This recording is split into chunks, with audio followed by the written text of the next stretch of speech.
So over the years on this channel, we have shared with you building our home here in rural Thailand, seeing our kids grow up, in fact seeing one of my kids be born. We've shared most of our life with you, but I do feel there are some intricate details of our life and the idea of living in Thailand that are not often shared and that we haven't shared. And so this vlog has really been born of multiple comments and questions that I've received over the past few months. Some of them are very unique to our particular setup. And we're going to start off by talking about how we make money and we're able to sustain ourselves here. Many long-term subscribers know this already, but for newcomers, I'm going to explain this briefly. When we first came out here, I had left a job in Bali at the time where obviously I was earning a salary. When you earn a salary, the money's in the bank every month. You don't have to worry about anything. It's going to be coming in every month. You've got a contract, you're guaranteed that for a number of years. Everything is nice and cushy. It was a very nice job. We were saving up and planning to retire here one day, maybe build our house in 10-15 years, maybe longer, depending on how long it would take to get into retirement. COVID happened, of course we were forced back, and we tried every possible thing we could to make money here. And of course we were doing YouTube as well. There is an income associated with YouTube. Of course you earn money from YouTube based on ad revenue, and building our house was quite heavily watched series, and so it kind of helped that way in terms of finances. People wanted to know how we built our house and watch that process. I also had investments previously as well before moving here, and those investments appreciated, especially during COVID. We later got into e-commerce where we were selling products, basically products that I like, stuff that I was looking for myself in Thailand and couldn't find,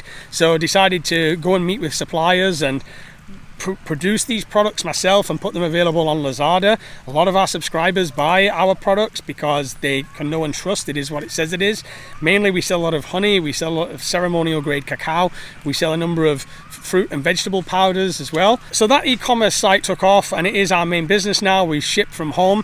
The cottage is a registered company. I hold a work permit that is issued from that company. That work permit also covers YouTube activities, and so I can legally hold this camera and I pay tax on income that comes from all of these things into this country. That keeps us legal, and our sales every month contribute towards sustaining the family, paying for what is required, and then obviously saving for retirement as well. It also keeps our kids in school. My son goes to a private school nearby, and my little one is not ready for school yet. And as people that follow the channel know, we are taking the farm solar this month, so that is also going to decrease our monthly costs and hopefully help prepare us for, as we get older, to be energy independent. We filter our own water as well, so water independent.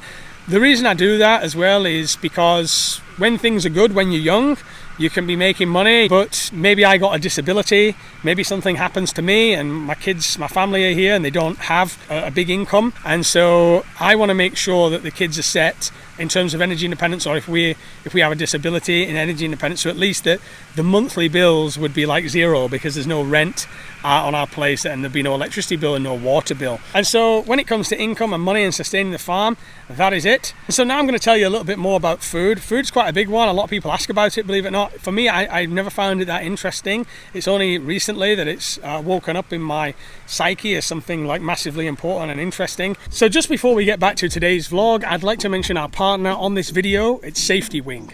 Now, insurance is something that many people email me about a lot, simply because when you start living long term in a location, the travel insurance starts to become a little bit unclear. Nomad Insurance Complete by Safety Wing is aimed at people that live abroad long term or move in between countries rather than travel on short term breaks abroad. It combines health insurance with travel cover in one policy, so you don't have to have multiple policies depending on where you are. It's set up to work globally, including your home country, so you don't have to get locked in and specify certain clinics or hospitals. It can work everywhere. It's also designed for people that don't have a fixed base, so if you're working remotely or traveling from one country to another, it's perfect for you. To find out more about Safety Wing's Nomad Complete Insurance, you can click the link below in the pinned comment or the description, or you can use this QR code on screen. When you live in Thailand a long time, you start to realize that a lot of the food that is readily available to you on the markets and whatnot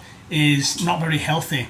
There's a lot of MSG used in it. There's a lot of like cooking oils, vegetable oils, a lot of deep fried foods, and obviously a lot of sugar. Over the years, like even the 16 years I've been here, the kids are getting fatter. The longer you live in Thailand, the more you start to open your eyes that a lot of the stuff in the convenience stores, say 7-Eleven and whatnot, is full of like preservatives, INS this, and just not very healthy ingredients. Now, I stopped eating at the markets regularly. You know, every now and again I'll get a bite of something from there, but most of the time I have a gallbladder condition, which means that I can't have fats and sugar anyway, or I'll get pain. So I've been very lucky with that because it's allowed me to cut fats and sugar out of my diet. The market I stopped eating regularly years ago, like 4 or 5 years ago, and most of the time since then, Damo and her mother have done the cooking for me. As I mentioned in a previous vlog, my New Year's resolution is to do a lot more cooking, which means going to the market, buying these fresh ingredients, and there's such a great offer of fresh local ingredients. It's not the same as the supermarket, like they don't look perfect, the vegetables, because a lot of them are grown locally. You know, you've got your tomatoes, they don't look like the perfect tomatoes, like from Lotus. These are imperfect, and that's what I want. I do end up soaking all the vegetables in baking soda though to remove any pesticides that might still be on there. But in general, it's way better. And you can see here that you have access to such a large amount of fresh vegetables. I even found some bell peppers there today, which is quite rare, believe it or not, in Thailand. You can't always find these. But now one of our local sellers has them, and so that's great. So I'm cooking a lot more. Before, Damo's mum and her used to cook for me. Now I'm cooking a lot more, and I'm using a lot of these fresh ingredients. I'm making stews, and I'm also taking a look at the meat that I'm consuming in Thailand. I was getting it from Lotus. And when it comes to steak, which has become a big part of my diet now, if you buy locally in Thailand, you're going to get a steak like this, and this is going to be cost like 350 baht, maybe 300 to 350 baht, and this is Thai beef, but the meat is just not tender, juicy. It's not as great. And you know what? If I didn't have anything to compare it to, then it probably would be completely fine. But some may remember when I visited Colin on this channel in Yasathon, and he has a Wagyu beef farm there. And since I visited him and he cooked me a Wagyu steak, it's changed my life. He actually just made a delivery recently. Check this out, guys. So look at the size of that. I'll put his details down below if you are in Thailand. He's often sold out, I've got to say that, and through recommending me on this channel so much, I've done myself a disservice because sometimes I can't get from him. And I know where this comes from. I know what the cows are fed, and I know there's no funny business going on. And it's just far, far superior. I mean, let's just look at the difference here. There's the difference, guys. My point is, in Thailand, if you're going to live here long term, eating from the markets is fine from time to time, but generally cooking yourself is going to be the way to go. Or you have a wonderful Thai cook like my wife's mum. She produces perfectly healthy food, pumpkin curry, you know, rice-based dishes. It's great. I'm a bit of a believer in whole foods. I don't really subscribe to carnivore diet or vegetarian or whatever. I just think like whole foods is probably good for you rather than processed stuff. But now cooking for myself, I can use a lot more ingredients that Yai just doesn't use. And the point really isn't my diet. The point is, in Thailand, if you're going to maintain some source of health, you are going to have to probably cook for yourself, you know. Also, when Thais are making food, they use very cheap vegetable oils. It's a big part of the diet, and we all know that these vegetables are not good for you. I tend to use something like a normal extra virgin for cooking or frying, but then also I have this every day. This is a very premium olive oil. It's got a very high concentration of polyphenols. It's actually from Corfu in Greece. It's called the Governor Premium Extra Virgin Olive Oil. I have another one here. This one is called Sparta. This one actually has the highest polyphenol content in the world of olive oil, and I'll take a spoonful of this every day, but I can't even order it to Thailand. I have to order it to my family's house, and every time they come over, they bring it to me here. But it's probably one of the healthiest things you could possibly ingest every day. I don't cook with that either, but I will cook with the normal extra virgin olive oil, and that then in Thailand allows me to keep some control of my diet here. I think it's an important thing if you're ever thinking about coming to move to Thailand or you're wondering about living here. It's not easy like maybe in the UK you can get access to organic stuff quite easily, and it takes us a while. It took me many years. I can't speak for every Westerner or foreigner that comes here, but it took me a while to be like, oh, I've got to start finding stuff for myself. And some ingredients are difficult to find. Like I've said, bell peppers. Like bell peppers, guys. This is gold. So, to find bell peppers here in rural Thailand is a luxury. These days what I'm doing is I'm knocking up a stew, which will last me a few days. And then at weekends, on Saturday and Sunday, Damo or a mother will cook for me something Thai, So yeah, that's food living in Thailand. And now on to the third part, which is community, meeting people here. In Thailand, a lot of the expat community, they divide themselves into nationalities. So I found that when I lived in Hua Hin, there was a Swedish community that all hung together. Of course, they all speak each other's language, but they were very insulated apart from Thais. They were not, I wouldn't class them as massively integrated, nor did they want to be. They just wanted to live their retirement and talk with other Swedish people and Finnish people, as many expats do. The only Thai influence was really the Thai wives that would be around and the bar people. I have lived in those areas, and I did have certain groups that I used to hang around with, and it's easy to find people, but a lot of the culture here revolves around drinking. There's a growing community now, and I talked to some subscribers about this, of people that are not focused on the drinking. They're more focused on a healthy lifestyle, and so there are pockets of the community that are rising like that. And in the tourist areas, it's easy to find groups and people to hang out with. I'm sure there's a number of expats that will agree with me on this, but there's a lot of weirdos that come to Thailand. There's a lot of very strange people. I met a lot of volatile characters, like they get angry quite easily, especially with the Thai life and the Thai way, because the Thai way is very slow, it's very present, it's very now.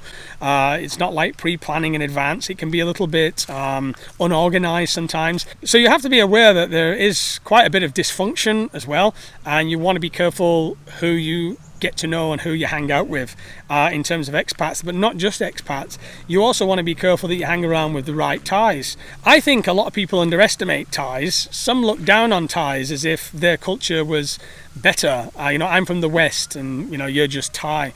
I actually think that Thai culture has a lot of redeeming qualities that are lacking in the West. Respect for elders, the community way of life. I actually think they, in many respects, are a more sophisticated society than some in the West. Not everybody will agree with me on that. However, people underestimate Thais and also can underestimate them as weak. They're not always weak, and you've got to be careful who you're talking to, the way you're talking to them, and who you're messing with. You want to choose your Thai friends carefully as well. I have friends from all walks of life on the Thai side and the expat side. Much less now than I used to have, but I have seen people get in trouble hanging out with the wrong people. So let's put it that way. In rural Thailand, for my specific situation, I like to keep myself to myself. There are many cool, awesome expat Farang that live around here.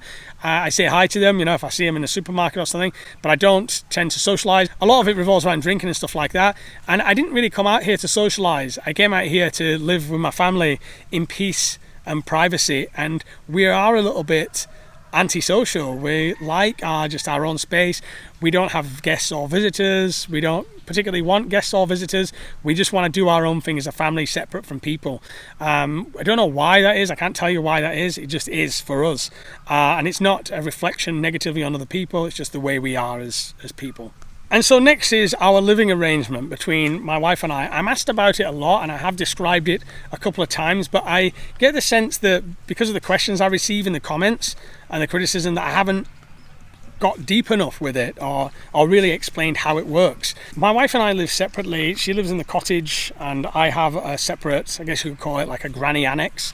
It's just like a unit with a kitchenette, and it's my space. It's the space that I like it. Like I'm a person that really likes my own space and my own privacy. Damo can deal with things being out of place without being OCD like me. But the reason I like my own place because it's orderly. Everything is where I want it. Especially since we had the kids. Thai women often sleep with the children. I think it's super healthy for the kids to have their mother around. I think that's the way nature intended it. When the children came and when we moved here is where we decided to kind of have our own separate spaces. Damo will go to bed early. For me, I stay up later and I'm quite noisy at night, so I don't want to keep her and the kids awake. They're asleep by 8. I'm usually asleep by midnight, 1 a.m., something like that. But I can also tell you that for my personality type, to have my own space, and by the way, it is my choice to live this way, probably more than Damo. Damo is very accepting of it, and she's very happy with the situation, but it is my choice. I like to have my own space, to have my own creativity, to design it how I want, to move around it how I want, and to stick a movie on whatever time I want, play music whatever time I want. For me, it is freedom. But then a common question I get is, like, what about like being together, like romance? It's even better, guys, because Damo and we allocate 1 hour a day where we spend time in my place, and in the hour we can talk about anything that we want. You know, this is our intimate time, and we have our space separate from the kids, and it's our time per day. And then at the weekends we'll have like a date night where Damo comes to my place. Kids are babysat with a Damo's sister. You know, we've been together 13 years now, and so to have that separation and then come together, it just makes it more exciting, and it keeps the relationship fresh rather than seeing somebody every day. Sometimes a symptom of seeing somebody every day and being around them all day is, especially when you work together and you don't go off to work somewhere, it can lose, you can become a little bit complacent, ungrateful maybe, and it can lose its spark.